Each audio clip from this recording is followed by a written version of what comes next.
Banned Book Week is coming to an end, but the fight to keep these publications in the hands of readers continues. A new report from PEN America, an advocacy group, warns of a disturbing normalization of book bans in U.S. schools. PEN America has documented nearly 23,000 book bans in public schools nationwide since 2021, a number never before seen in the life of any living American. And a new documentary, The Librarians, examines the experiences of school librarians who found themselves on the front lines of a battle against censorship. Take a look. We have librarians who are misunderstanding what is healthy and good for children. When I was first attacked, a student's mother was calling me a pornographer, pedophile, and groomer of children. Do not interrupt my time. That was my office. These are two books that I was asked to be removed, and I would not remove them. Joining me now to talk about this documentary, director and producer Kim Snyder and librarian Audrey Wilson-Youngblood. Good morning, and thank you to you both. I really appreciate it. Kim, let's start with you, because you say that you felt the need to shine a light on this. What are some of the things that you learned in making this documentary?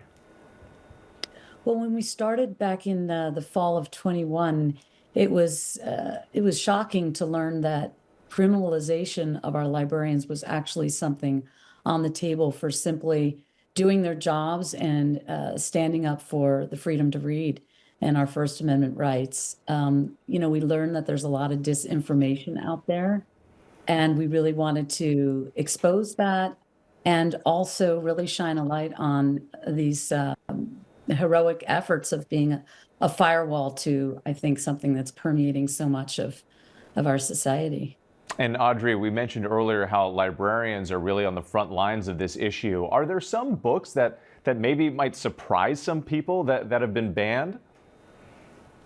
Absolutely. And in the film, you see an example of And Tango Makes Three, a beautiful picture book about two adult male penguins that adopt an orphaned baby penguin. You see the graphic adaptation of Anne Frank. Those are very surprising stories, and they are banned for obscenity, and it's just simply not true. And so, Kim, from your perspective here, what would you say to some parents there who say, this is not about censorship, this is about protecting our children from what they perceive to be harmful material? What's your argument to that?